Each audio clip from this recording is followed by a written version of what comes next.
Episode kali ini gue mau ngebahas project dari motor XXR. Dimana kalau kalian tahu ya, XXR itu sebenarnya dari lahirnya juga udah kece banget. Cuman di project ini kita ngerubah XXR simple aja, tapi looks-nya jadi kelihatan beda banget. Dan ini genrenya adalah cafe racer. Seperti apa motornya? Langsung aja videonya kita mulai.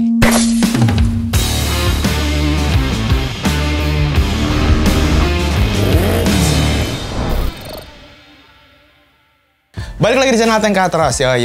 Seperti yang tadi udah gue jelasin ya, bahwa di episode kali ini Katros dapat klien, ini motornya minta di customin cuy. Basic motornya dari Yamaha XXR 155. Klien Katros kali ini bernama Nataya. Nataya ini minta XXR-nya dijadiin cafe racer. Tapi cafe racernya bukan cafe racer naked atau cafe racer modern ya, melainkan cafe racer motor balap zaman dulu seperti ini. Untuk kategori ubahan di project kali ini juga sebenarnya masuk kategori simple sampai middle gitu ya, sampai menengah gitu, nggak terlalu ribet. Karena tim Katros tetap mengandalkan hampir keseluruhan bagian sasis standar. Lalu kalau untuk penambahan bodinya itu ada perubahan di bagian fairing dan buntut tawonnya. Kurang lebih desainnya jadi seperti ini. Karena ini ubahannya masuk kategori simple, di bagian velg otomatis kita tetap mengandalkan velg bawaan standar. Apakah motor ini dengan ubahan yang simple, looks-nya nanti bakal berubah drastis? Kalian tonton full videonya. Tapi sebelum itu, gue mau ingetin sekali lagi ke teman-teman di sini ya, jangan lupa follow Instagram personal gue di @ateng_andiakbar, Instagram bengkel Katros juga di @katrosgarage, supaya kalian gak ketinggalan informasi seputar motor custom yang lagi digarap sama Katros atau motor custom yang lagi gua garap secara personal. Dan tentunya jangan lupa juga untuk subscribe channel gua ini supaya gua tetap semangat bikin konten soal motor custom dan roda 2 pastinya. Oke, gak usah lama-lama lagi, mendingan langsung aja gua mau ngajak kalian sebelum melihat hasil akhirnya, kita lihat dulu nih proses pembuatan yang udah dilakukan oleh tim Katros beberapa bulan lalu. Let's go.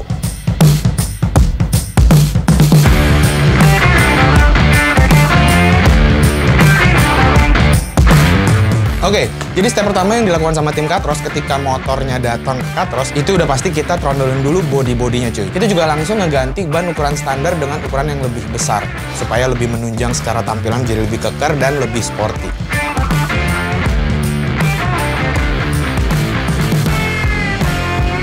Oke, body-bodinya sekarang udah dilepas semua nih cuy ya. Bagian lampu depan udah kita lepas. Tangki nggak kita lepas karena emang untuk ubahannya bagian tangki tetap pakai bawaan standarnya. Hanya ubahan tipis-tipis aja lah ya di bagian belakang. Habis ditrondolin nih kita juga udah ganti bannya.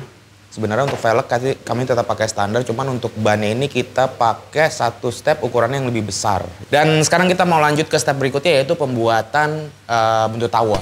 Oke. Untuk buntut tawon sebenarnya kita ada stok ya. Ini adalah buntut tawon yang kemarin dibikin atau sempat di R&D sama tim custom kit. Cuman kita belum sempat terusin lagi. Untuk buntut tawon ya sebenarnya bentuknya simpel seperti ini ya. Cuman ada beberapa bagian yang mesti dibuang nih cuy, atau ada direvisi. Yang pertama ada tonjolan baut di sini. Nah ini mesti diratain, dibikin flat, sama di bagian dalamannya sih sebenarnya ya. Tinggal bracket-bracket ini tinggal dibuang-buangin aja, tinggal dibikin baru lagi. Kita revisi dulu bentuk cover buntut tawonnya ini.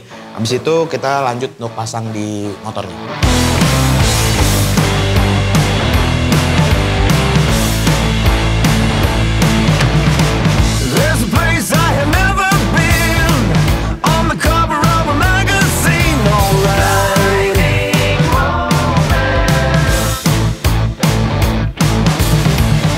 Oke, buntutnya udah kepasang ya. So far so good, posisinya juga nggak terlalu tinggi. Jadinya dimensinya menurut gue juga cukup pas dibandingin sama tangkinya gitu kan. Karena gue nggak mau si buntutnya ini jadi kelihatan apa ya, sama besarnya gitu kan sama tangki. Dia harus lebih kecil dikit. Nah, kita juga tadi sempat bikinin bracket lampu belakang. Jadi untuk lampu belakang kita pakai LED strip ini. Nanti bisa dipasang di belakang sini. Cakep, jadi kelihatan minimalis coy. Kemarin kita sempat rombak juga sasisnya. Nah, di bagian belakang sini. Jadi kalau kalian lihat, bagian sasis mulai dari sini ya ke belakang, itu sasis-sasisnya kita lepas semua, kita ganti baru pakai pipa yang ukurannya sama dengan sasis standar. Terus kita bikin lebih simpel aja sih sebenarnya. Nah, kalau pakai sasis aslinya, buntutnya nggak bisa masuk gitu belakangnya, jadi agak mentok. Nah, ini kita ganti pakai pipa baru. Kita sekarang mau bikin bagian fairing depan nih cuy ya, sampai ke sesi samping ya, sesuai desain. Nah, ini yang paling ribet cuy. Pertama, kita juga udah ganti stang jepit. Nah, sekarang kita tinggal bikin bagian fairing depannya itu plus sama bracketnya. Jadi si bracket si fairing depannya itu nanti kita bikin di tengah sini ya, ngambil dari tengah sini. Itu sistemnya juga ke knockdown, bisa dilepas pasang. Dan kita bikin bracket sama fairingnya itu harus barengan supaya posisi si lampu si fairingnya itu pas gitu cuy sama motornya, nggak terlalu ketinggian, nggak terlalu kependekan, nggak terlalu kelebaran.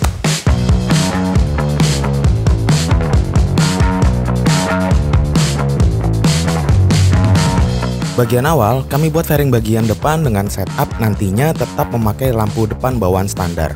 Bagian fairing depan ini sangat penting cuy, karena kalau proporsionalnya kurang pas, bagian fairing lainnya nantinya tuh juga bakal kelihatan nggak klop. Di saat yang sama, kami juga membuat bracket untuk dudukan fairing depan sekaligus untuk bracket lampu depannya. Bracket ini menentukan posisi dan kekuatan fairing itu sendiri. Kalau dianalogikan, bracket fairing ini sebagai tulang di tubuh manusia. Gue juga buatin mika untuk si fairing ya, tapi yang gue buat ini cuma molding karena nantinya plat ini bakal jadi dasar cetakan untuk pembuatan mika. Setelah beres, semua bagian yang udah kita bangun buat fairing depan ini kita satukan.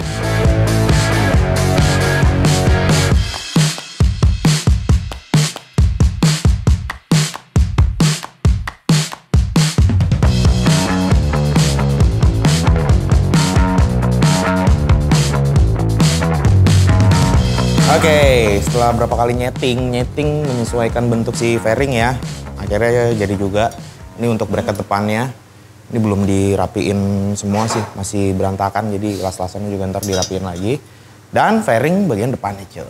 Nah ini posisinya dia ke knockdown, dipasangnya di depan sini. Yang dua ini adalah pegangan untuk si batok lampunya atau headlampnya gitu kan, jadi nanti bisa di setel naik turun tetap. Dan yang besi di atas ini untuk tahanan si fairing bagian atasnya. Nah dari bagian depan ini kan bracket fairingnya masuk ke dalam dan nanti dari dalam sini dikencengin nih ada bautnya gitu. Ini ngikutin baut stop kontak ya kalau nggak salah nih di dalam. Oke jadi sekarang gue mau pasang dulu bracketnya sekalian sama batoknya kita coba ya. Kita lihat dulu apa posisinya emang udah bener-bener pas atau belum.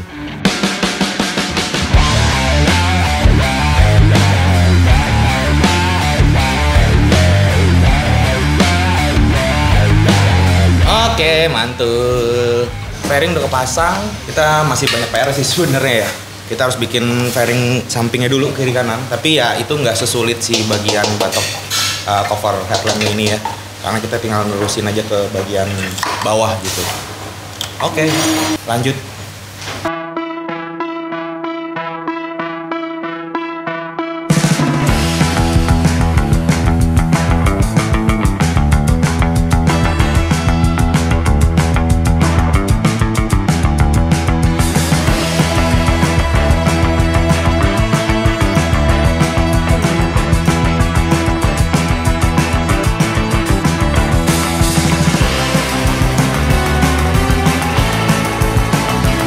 Oke, ini udah kepasang semua, sambung-sambungan harusnya sih nanti kalau udah ini sih aman ya. Nah, selain bikin bodi samping ini, fairing samping, gue juga bikin bagian bawah. Jadi bagian fairingnya ini dia nggak cuma sampai setengah gini cuy, tapi nutupin sampai bawah juga. Ini ya. Nah, tapi kurlep kayak gini lah. Nah, ini tinggal ngerapin sambungan-sambungan sini, nut-nut sini aja nih. Biar nanti pas begitu dipasang, pas lubang-lubangnya. Ini penyok nih cuy. Tadi kena sikut. Hah? Kena dengkul lu? Oh, ya udah. Ntar kita tinggal rapi-rapiin lagi. Tapi overall ini untuk fairingnya udah bisa kepasang kanan. Nanti kita tinggal set yang sebelah kiri. Mudah-mudahan tinggal kepasang juga, maksudnya pas gitu ya. Ya udah, sisanya paling tinggal visor gitu. Tapi kita ngeset ini dulu.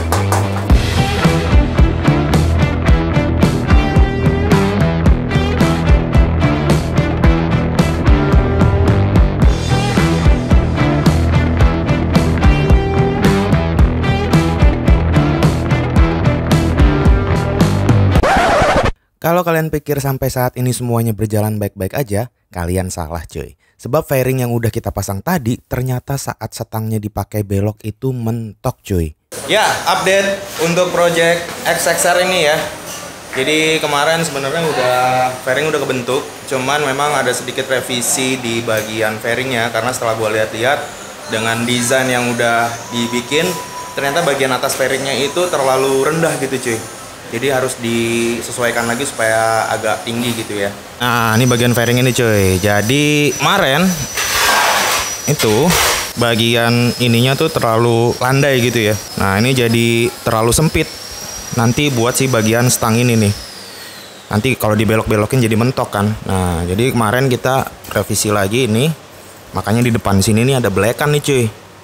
Dibelek dikit, terus diangkat supaya lebih lega sini bagian sininya, terus dipasang di motornya. Overall udah cukup aman ya untuk project si SXR ini. Masih direvisi sedikit lagi, terus tinggal pasang. Sisanya sih tinggal ngerapiin detail-detail dikit aja sih ya. Nanti kita lihat looks-nya pas si fairing udah kepasang nih.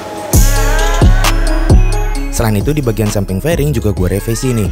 Gue bikin jadi lebih tinggi supaya kelihatannya tuh jadi lebih padat menutup sasis Delta Box XXR.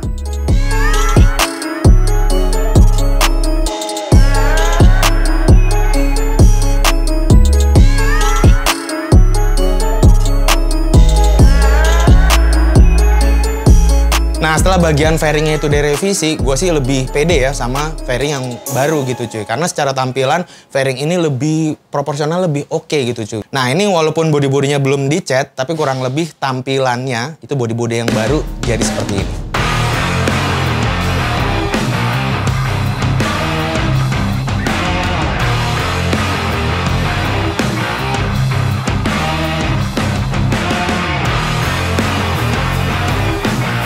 Nah, sebenarnya sampai tahap ini projectnya belum selesai cuy. Jadi beberapa body-body yang udah kita buat itu ya, itu dilepas lagi semua untuk masuk ke tahap selanjutnya, yaitu tahap pengecatan. Untuk pengecatannya sendiri, warna dasar motor ini yang silver ya, itu tetap kita pertahankan. Cuman ditambah kombinasi warna merah dan kuning di bagian body, sedangkan untuk velgnya itu kita cat warna gold. Ketika catnya udah beres, ya udah langsung aja bagian body-body itu kita rakit.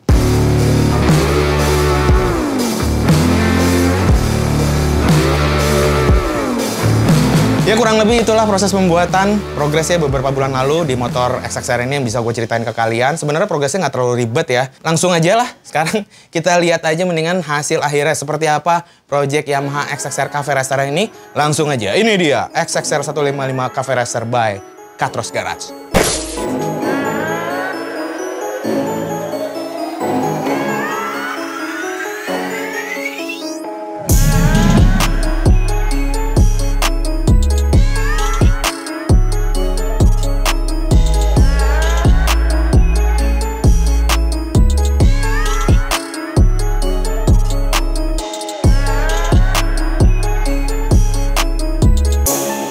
Oke cuy, di depan gue ini sudah ada satu unit Yamaha XXR 155 yang udah selesai kami custom ya. Walaupun sebenarnya kategori customnya ini masih terbilang custom ringan. Nah, genrenya sekarang kalau kalian lihat udah jadi retro cafe racer. Yoi. Nah, seperti apa detail ubahan yang udah kami lakukan? Langsung aja gue mau review atau bahas lebih detail. Kita lihat dulu dari bagian kaki-kakinya. Let's go. Untuk bagian kaki-kaki depan sebenarnya bagian suspensi, bagian spakbor depannya kita tetap mempertahankan bawaan standarnya ya. Cuman yang kami lakukan di sini adalah pengecatan ulang. Dimana untuk bagian spakbor depan aslinya ini ya, ini aslinya warnanya hitam gitu cuy. Dan untuk suspensinya juga tadinya warnanya hitam.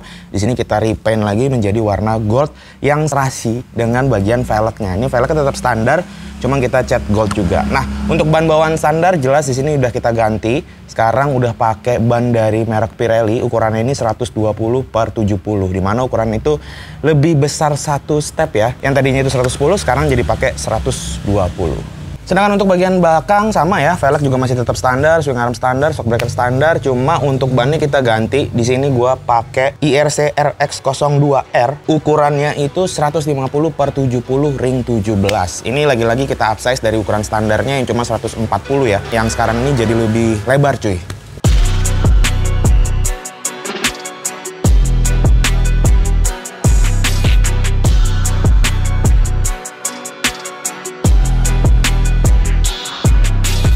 Masuk ke bagian body-body, sebenarnya di sini untuk bagian body-body yang kita bikin atau kita custom adalah bagian fairing depan.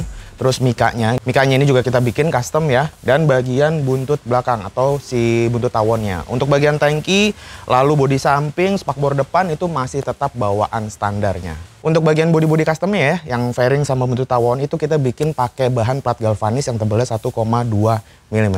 Kalau ngomongin spesifik untuk bagian fairingnya aja ya, sebenarnya bagian fairing ini kita buat menjadi 3 bagian cuy. Yaitu bagian depan, ini nyatu ya, dari kanan ke kiri, terus bagian samping, kanan kiri, lalu bagian bawah dan depan gitu. Jadi fairingnya ini nggak cuma nutup sampai samping doang, tapi emang dibikin nutup sampai bagian bawah. Yang bagian depannya juga itu kita ada tutupannya ya, dan itu emang sengaja kita cowok sedikit supaya bagian knalpotnya itu masih kedapatan udara gitu cuy dari depan, biar kondisi mesin dan knalpotnya juga nggak terlalu panas lah. Lanjut dari bagian fairing ke bagian belakang itu di buntut tawon ya. Nah buntut tawon seperti yang tadi gue bilang, ini kita custom bikin dari bahan plat galvanis. Nah ngomongin buntut tawon ini, kemarin kita di bagian sasis memang ada sedikit perombakan gitu coy. Bagian sasis belakangnya itu kita terpaksa harus sedikit dipotong supaya buntut tawon ini fitmentnya nggak terlalu kepanjangan. Karena menurut gue kalau namanya buntut tawon itu sebisa mungkin untuk bagian belakangnya itu nggak lebih panjang dari bagian roda belakang gitu cuy ya. Biar kelihatan lebih kece aja sih. Kalau kepanjangan jadinya kelihatan kayak culun gitu kan ya. Pemasangan buntut belakang ini sebenarnya masih kompatibel sama bagian bodi samping. Karena untuk bagian bodi samping ini sebenarnya juga masih bawaan standarnya. Cuman untuk bagian spakbor kolong bawahnya ini kita bikin ya. Aslinya itu udah kita nggak pakai lagi, kita ganti pakai bahan plat galvanis.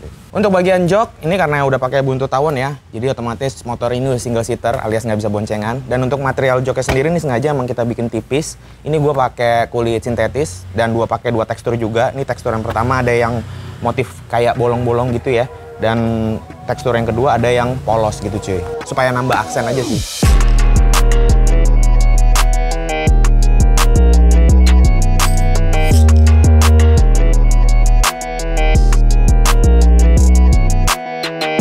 Oke, sekarang gue mau cobain kita duduk di motornya ya.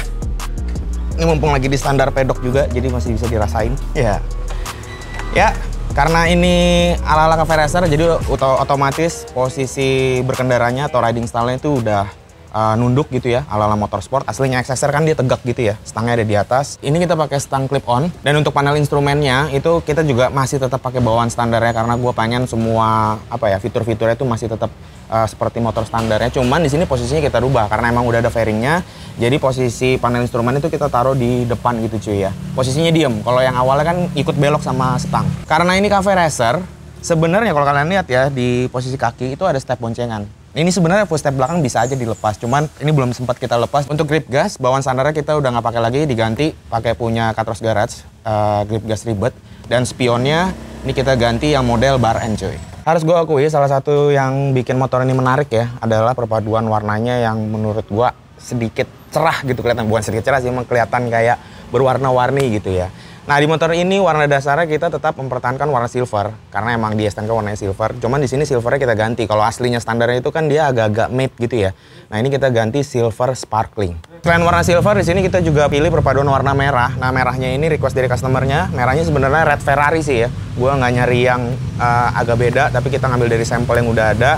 Dan di bagian kanan sini ini ada warna kuning kayak number start gitu ya. Gua nggak tahu nih artinya, cuman ini emang request dari customernya. Untuk font 7-nya juga sebenarnya ini desain dari customernya juga. Perpaduan terakhir di bagian kaki-kaki ya seperti kalian lihat kita cat warna gold.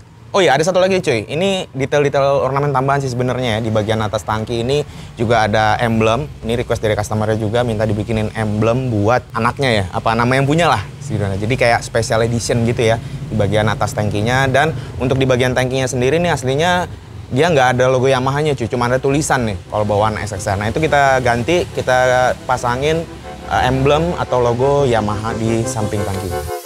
Crispy, yeah, that boy breast me. Head to toe, I'm gleaming, yeah, I know they can't miss me. See a boy a mile away, my kicks is really head ting. Looking like that meme, then them boys really spitting. I just put a ISO logo on a damn sweater vest. I got little money, watching power, give us our respect. Damn, I be so fresh. Karena memang konsep ubahan motor ini ringan, otomatis dipakai harian sebenarnya masih dailyable banget gitu ya. Cila dailyable. Nah untuk urusan lampu-lampu karena emang buat harian jadi penting. Untuk lampu depan ini gue pakai bawaan standarnya cuy. Karena memang bawaan standarnya menurut gue masih kompatibel dan masih nyambung dengan bagian fairingnya yang kita custom gitu ya. Kalau diganti lebih kecil, takutnya motornya juga jadi kelihatan lebih culun gitu. Untuk lampu sennya kita ganti, kita yang lampu sen depan ini pakai sen model tempel di bagian fairing, sedangkan yang belakang itu kita bikin lampu belakangnya pakai LED 3-in-1 yang kita pasang atau kita tanam di bagian bodi belakangnya, buntut tawonnya gitu kan. Di situ udah ada lampu stop, lampu malam, sama lampu sennya juga.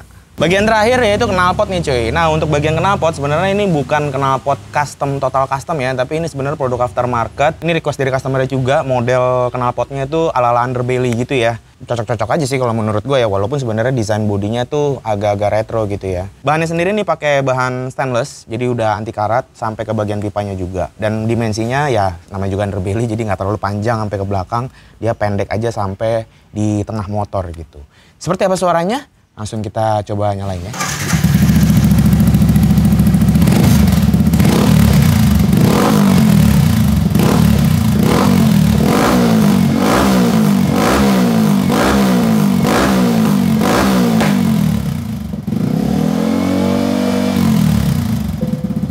Ya, suaranya ciri khas motor 150 cc banget ya. Dan kalau gue pribadi sih masih suka sama suara knalpotnya, nggak terlalu sember.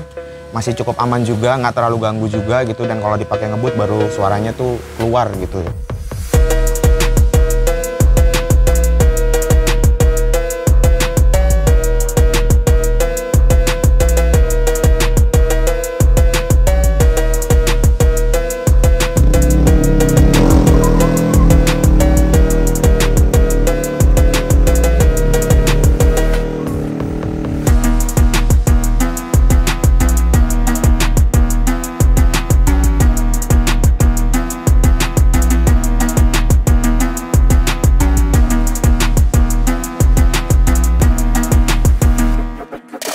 Ya, walaupun bahannya ringan, nggak terlalu ekstrim, dan sifatnya itu cuman pengerjaan bodi yang simple-simple gitu ya.